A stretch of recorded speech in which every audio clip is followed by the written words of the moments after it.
Hello दोस्तों, स्वागत है आपका आपके यूट्यूब चैनल स्टडी की पाठशाला में।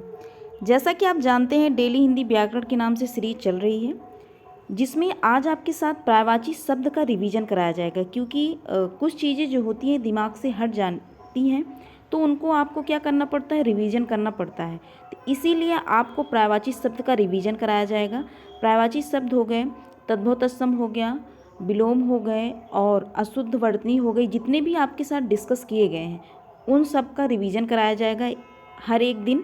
तो ध्यान रखिएगा, अभी आज पर्यायवाची शब्द का रिवीजन कराया जा रहा है। पर्यायवाची शब्द ओवरऑल तो नहीं एक क्लास में हो पाएगा, जितना आपको पढ़ाया गया है 2 से 3 क्लास में आपको पर्यायवाची शब्द का रिवीजन कराया जाएगा।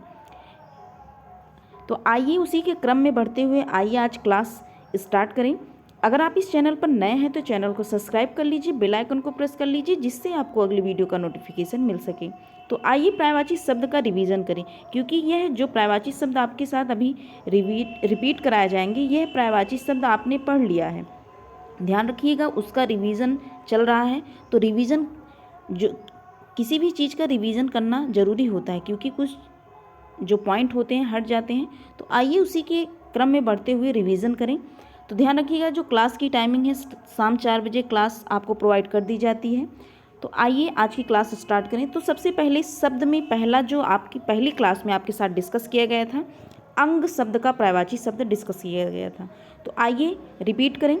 तो अंग, अंग का तात्पर्य क्या होता है? अंग सुनने के बाद क्या आपको लगता है कि अंग ऐसा लगता है किसी चीज़ का पार्ट, अर्थात शरीर, देह, तन, तनु, गात, कलेवर, वाय, मूर्ति, काया, ये सब किसके पर्यायवाची हैं? तो अंग के पर्यायवाची हैं।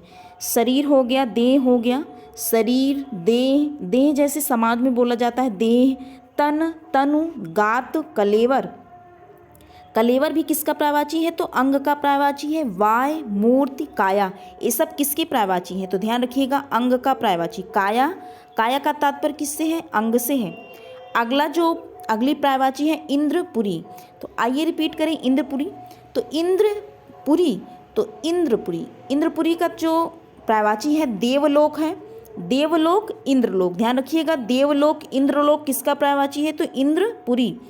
अमरावती, अलकापुरी, अमरावती, अलकापुरी।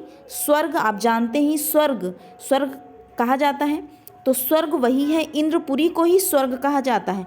अनघ, ध्यान रखिएगा, अनघ भी किसका पर्यायवाची है? तो इंद्रपुरी का पर्यायवाची है। तो आपने इंद्रपुरी का पर्यायवाची क्या देखा? सबसे पहले आपने देखा इंद्रपुरी का पर्यायवाची, तो इंद्रपुरी देवलोक देखा, देवलोक के बाद इंद्रलोक, इंद्रपुरी, इंद्रलोक, देवलोक, अमरावती, अलकापुरी, स्वर्ग, अनघ किसका पर्यायवाची है? तो इंद्रपुरी का पर्यायवाची है। नेक्स्ट जो पर्यायवाची है अग्नि। अग्नि आप सभी जानते हैं, अग्नि। तो अग्नि शब्द का पर्यायवाची रिवीजन करें। आग, अनल, आग, अनल, पावक, ज्वाला, दहन, वैष्णव, धूम्रकेतु, कृषाणु, जात, देव, हुतासन किसका पर्यायवाची है? तो अग्नि का पर्यायवाची है। अब एक शब्द आता है अनल है, अगला शब्द क्या होता है? अनिल। ध्यान रखिएगा, अनिल का तात्पर्य किससे होता है? तो हवा से होता है, और जबकि अनल क्या होता है? तो अग्नि होता है। आपको कैसे ये दोनों शब्दों को कैसे रिलेट करके याद रखना है? ध्यान रखिए, नल, इसमें नल शब्द आ रहा है, तो नल से जब आप पानी लेंगे, पानी से ही आप आग बुझाते हैं, ध्यान रखिएगा। तो अनल शब्द का पर्याय क्या होता है? अग्नि से होता है। तो नल से पानी निकलेगा, पानी से ही आप आग बुझाएंगे, तो किसका पर्यायवाची है? तो अग्नि का पर्यायवाची है। और अनिल क्या हो गया? हवा का पर्यायवाची। तो आपने क्या रिपीट किया? अग्नि का पर्यायवाची आग, अनल, पावक, ज्वाला, दहन, वही, वैष्णव, धूमकेतु, कृषाणु, जात, देव, हुतासन किसका पर्यायवाची है? तो अग्नि का पर्यायवाची। अगर कोई आपसे पूछे जात देव किसका पर्यायवाची, तो जात देव किसका? अग्नि का पर्यायवाची। वैष्णव किसका पर्यायवाची? अग्नि का पर्यायवाची। धूम्रकेतु किसका? अग्नि का। पावक किसका? तो अग्नि का। और हुतासन किसका पर्यायवाची? तो अग्नि का पर्यायवाची।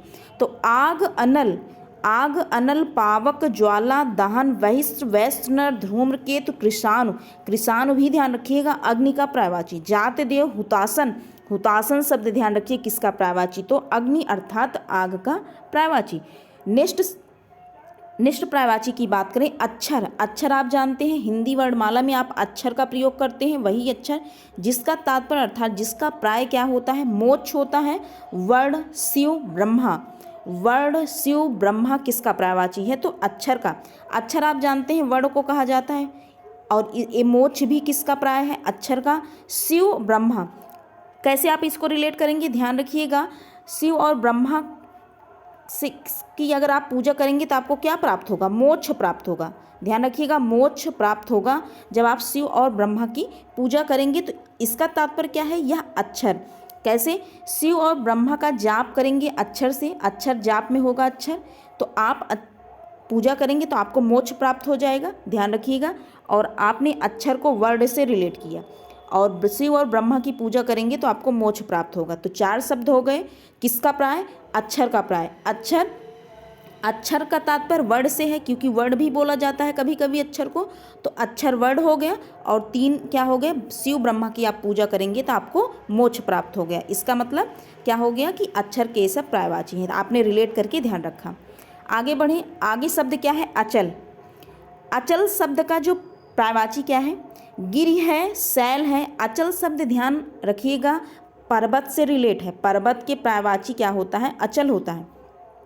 गिरि, शैल, नग, अद्रि, मेरु भी किसका पर्यायवाची, तो अचल का पर्यायवाची। भूधर, भूमिधर, महिधर, धराधर, पर्वत, तुंग किसका पर्यायवाची है, तो अचल का पर्यायवाची। एक शब्द क्या आता है, अचला, ध्यान रखिएगा, अचला। ये शब्द क्या है, अचल है, ये शब्द क्या है, अचला।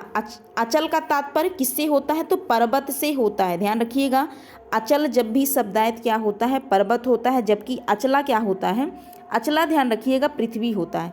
ये क्या होता है, पृथ्वी होता है। पृथ्वी आप जिसे धरती जानते हैं, भूमि जानते हैं, तो क्या होता है, अचला का तात्पर्य पृथ्वी से होता है, और जबकि अचल का तात्पर्य किससे, पर्वत से। अभी आपने यहाँ क्या देखा, भूधर, भूधर, भूमिधर, महिधर, धराधर, पर्वत, तुंग। तुंग ध्यान रखिएगा किसका पर्यायवाची, तो अचल का पर्यायवाची। गिरि हो गया, शैल हो गया, नग हो गया, अद्रि, मेरु, भूधर, भूमिधर, महिधर, धराधर। भूधर, भूमिधर, महिधर, धराधर, पर्वत, तुंग किसके पर्यायवाची हैं, तो अचल के पर्यायवाची। और क्या हो गया, गिरि, शैल, नग, अद्रि। गिरि, शैल, नग, अद्रि, मेरु। गिरि, शैल, नग, अद्रि, मेरु किसका पर्यायवाची, तो अचल का पर्यायवाची। आगे बढ़ें, आगे शब्द क्या है, अनुपम। अनुपम शब्द का पर्यायवाची ध्यान रखिएगा, अनोखा होता है, अद्वितीय होता है। अद्वितीय आपको कैसे लिखा मिलेगा, ध्यान रखिएगा, अद्वितीय ऐसे भी लिखा आपको मिलेगा। ध्यान रखिए, क्योंकि आधा दा और पूरा व से क्या बनता है, द्वा बनता है। आधा दा प्लस पूरा व से क्या मिलके बनता है, तो द्वा बनता है। ध्यान रखिएगा, इसलिए क्या लिखा गया है, अद्वितीय शब्द लिखा गया है। तो अद्वितीय किसका पर्यायवाची है, तो अनुपम का पर्यायवाची। अनोखा, अनोखा है। अद्वितीय का तात्पर्य कि इसके जैसा कोई वस्तु, अगर कोई वस्तु है मान लीजिए, तो इसके जैसा कोई और नहीं, तो इसीलिए इसको अद्वितीय कहा गया। तो अद्वितीय है, अद्भुत है, अनोखा, अनूठा है, अपूर्व है। ध्यान रखिएगा, अनूठा, अपूर्व, अद्वितीय, अद्भुत, अद्वितीय, अनोखा किसका पर्यायवाची है, तो अनुपम का पर्यायवाची है। अगर पूछे कोई कि अपूर्व किसका पर्यायवाची, तो अपूर्व किसका पर्यायवाची है, तो अनुपम का पर्यायवाची अपूर्व होता है। अनूठा किसका, तो अनुपम का। अद्भुत किसका पर्यायवाची है, तो अनुपम का। अद्वितीय और अनोखा किसका पर्यायवाची है, तो अनुपम का पर्यायवाची है।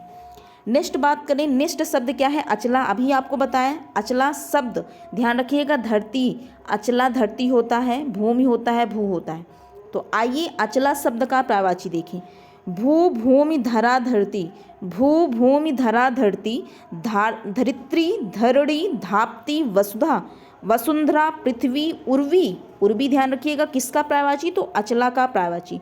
मेदिनी, अवन, इला, मही, जगती, छोड़ी, ये सब किसके पर्यायवाची हैं, तो ध्यान रखिएगा अचला का पर्यायवाची।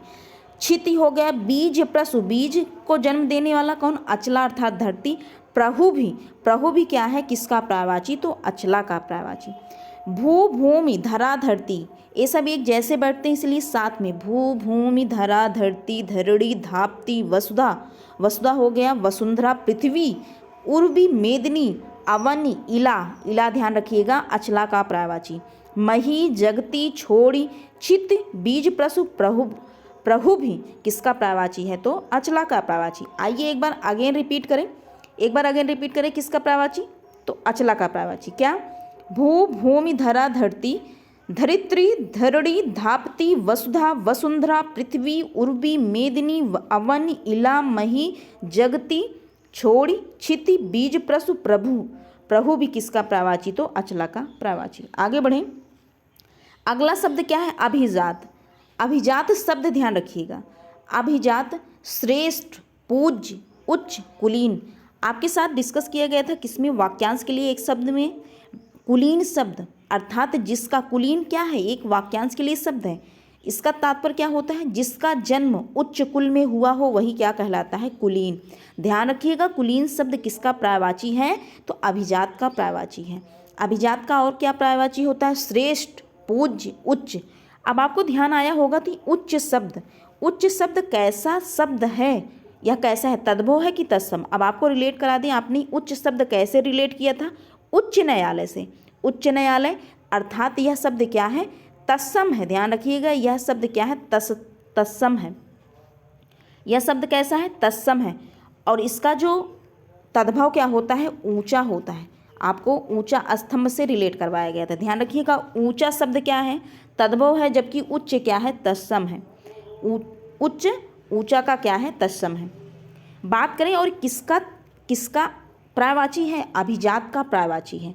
श्रेष्ठ, पूज्य, कुलीन। कुलीन आपने रिलेट किया कि कुलीन का तात्पर्य क्या होता है? कि जिसका जन्म उच्च कुल में हुआ हो वही क्या कहलाता है? कुलीन कहलाता है। अब बात करें अगली जो प्रायवाची है, कल्पवृक्ष। कल्पवृक्ष आप सुनते होंगे, वही कल्पवृक्ष है जिसकी आप पूजा करते हैं, कल्पवृक्ष। आइए कल्पवृक्ष का प्रायवाची देख लें। कल्पतरु, कल्पसाल, कल्पद्रुम, सुरतरु, हरिचंदन, मंदार, पारिजात, देववृक्ष। पारिजात आप जानते हैं, पारिजात का फूल, तो वही पारिजात किसका प्रायवाची है? तो ध्यान रखिएगा, कल्पवृक्ष का प्रायवाची है। देववृक्ष, देव का वृक्ष। देववृक्ष पारिजात कहाँ पाया जाता है? देववृक्ष, तो वही इसीलिए देववृक्ष इसको कहा गया। तो कल्पवृक्ष, देववृक्ष। ध्यान रखिएगा, कल्पवृक्ष, देववृक्ष किसका प्रायवाची है? तो कल्पवृक्ष का प्रायवाची। पारिजात किसका प्रायवाची? तो कल्पवृक्ष का प्रायवाची। कल्प, कल्प, कल्प, कल्प और कल्प, इसमें क्या है? वृक्ष है, इसमें तरु है, इसमें साल है, इसमें द्रुम।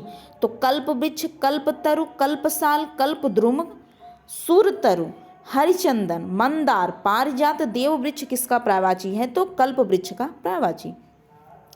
आगे बात करें, जो अगला शब्द क्या है? अगला शब्द है अमृत। अमृत शब्द का प्रायवाची। ध्यान रखिए, अमृत, अमृत जिसे सबकी लालसा होती है, अमृत, तो वही अमृत है जिसे आप अमीय, ये शब्द दोनों ध्यान रखिएगा, यह शब्द तद्भव शब्द है।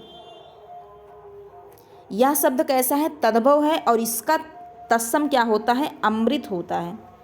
अमृत, यहाँ आप रिलेट करिए कि अमृत शब्द कैसा है? तत्सम है। ध्यान रखिएगा, अमृत शब्द क्या है? तत्सम है, जबकि अमी और अमी ये सब शब्द क्या है? तद्भव है। ये दोनों शब्द क्या है? तद्भव है, और यह शब्द क्या है? तत्सम है। ध्यान रखिएगा। तो अमृत शब्द का जो प्रायवाची होता है अमीय, सुधा, सुधा आप जानते हैं, सुधा, सोम, पीयूष किसका प्रायवाची है? तो अमृत का प्रायवाची है। सुधा, सोम, पीयूष, अमी और अमीय किसका प्रायवाची है? तो अमृत का प्रायवाची है। अब अगले प्रायवाची की बात करें, जो अगली प्रायवाची है अर्जुन। अर्जुन का प्रायवाची, तो अर्जुन का प्रायवाची पार्थ। हे पार्थ, श्री कृष्ण भगवान इन्हें क्या करके संबोधित करते थे? पार्थ, हे पार्थ। तो पार्थ ध्यान रखिएगा किसका प्रायवाची? तो अर्जुन का प्रायवाची। पृथापुत्र, परंतम, पुरुष, रसभ, गांडीवधारी, गुडाकेश। गुडाकेश ध्यान रखिएगा किसका प्रायवाची है? तो अर्जुन का प्रायवाची। कपिध्वज, कौन्तेय, कुंती के पुत्र, इसीलिए कौन्तेय इन्हें कहा जाता है। कीर्ति, कीर्ति हो गया, किरीटी हो गया, श्वेतवाहन, धनंजय, फाल्गुन, विजय, सब्यसाची। तो सब्यसाची किसका प्रायवाची है? तो अर्जुन का प्रायवाची है। आपने क्या देखा? अर्जुन का प्रायवाची। तो अर्जुन का प्रायवाची क्या है? पार्थ है, पृथापुत्र, पार्थ, पृथापुत्र, परंतम, पुरुष रसभ है, गांडीवधारी गुडाकेश कपिध्वज कौंते कीर्त किरीटी श्वेतवाहन धनंजय फाल्गुन विजय सब्यसाची किसका पर्यायवाची है? तो अर्जुन का पर्यायवाची। पार्थ पृथापुत्र परंतम पुरुष ऋषभ गांडीवधारी गुडाकेश कपिध्वज कौंते कीर्त किरीटी श्वेतवाहन धनंजय फाल्गुन विजय सब्यसाची किसका है? तो अर्जुन का पर्यायवाची। अब अगर आपसे पूछें कपिध्वज किसका पर्यायवाची? तो अर्जुन का पर्यायवाची। किरीटी किसका पर्यायवाची? तो अर्जुन का पर्यायवाची। पृथापुत्र किसका पर्यायवाची? अर्जुन का। फाल्गुन विजय किसका पर्यायवाची? तो अर्जुन का। सब्यसाची अर्जुन का। श्वेतवाहन किसका पर्यायवाची है? तो अर्जुन का पर्यायवाची है। आइए एक बार देख लें कि आपने कौन कौन से शब्द का रिवीजन किया, कौन कौन से शब्द का पर्यायवाची देखा। तो सबसे पहले लास्ट में आपने अर्जुन का पर्यायवाची देखा। आज के लिए बस इतना ही करना है, लेकिन एक बार अपने माइंड में सेट करिए आपने रिवीजन किसका, कौन कौन से शब्द के पर्यायवाची को आपने रिवीजन किया। अर्जुन शब्द का पर्यायवाची हो गया अमृत शब्द, अर्जुन हो गया, अमृत हो गया, 2 हो गए। उसके बाद क्या आपने रिवीजन किया? कल्पवृक्ष अभिजात 4, और उसके बाद अचला 5 हो गया। अचला के बाद देखें अनुपम 6, अचल 7 हो गया, अक्षर 8 हो गया, अग्नि 9 और इंद्रपुरी 10, अंग 11। इस क्लास में आप 11 पर्यायवाची का रिवीजन किए और कौन कौन से हुए एक बार रिपीट करिए। अंग हो गया, इंद्रपुरी हो गया, अचल हो गया, अचला हो गया, अमृत हो गया, अर्जुन हो गया, अनुपम हो गया। तो ये सब आपने रिवीजन किया। दिमाग में रखिए आज की क्लास में आपने किस शब्द का रिवीजन किया, तभी तो आपको ध्यान आएगा। तो अंग का हो गया, ध्यान रखिए, अंग हो गया, इंद्रपुरी, अग्नि हो गया, अक्षर हो गया, अचल हो गया, अनुपम, अचला हो गया, अभिजात हो गया, कल्पवृक्ष, अमृत, अर्जुन। इतने शब्द का अर्थात आपने 11 का पर्यायवाची, 11 पर्यायवाची आपने रिवीजन किया। तो ध्यान रखिएगा 11 पर्यायवाची में आपने अर्जुन हो गया, अंग हो गया, अभिजात हो गया, अनुपम, अमृत, अचला, अचल, इन सब शब्द का क्या किया आपने? रिवीजन किया। ध्यान रखिएगा आज की क्लास में बस इतना ही। अगली क्लास में आपको फिर पर्यायवाची शब्द का रिवीजन कराया जाएगा, क्योंकि थोड़ा समय कम है, इसलिए 10 से 15 मिनट की क्लास आपको प्रोवाइड कर दी गई है। ध्यान रखिएगा आज की क्लास में इतना ही। अब आपकी एक रिस्पॉन्सिबिलिटी बनती है कि आप एक बार अगेन इस शब्द का, जितने 11 शब्द हैं इसको एक बार वीडियो देखिए, लेकिन अपने आप से एक बार रिवीजन करिए इन 11 शब्द का, तो जिससे दिमाग में आपके सेट हो जाए ये जो 11 शब्द के पर्यायवाची हैं। तो आज के लिए बस इतना ही कहना था आज की क्लास में। अगर आपको वीडियो पसंद आए please like share and subscribe to my channel. मिलते हैं नेक्स्ट वीडियो में। आज के लिए बस इतना ही। Thank you.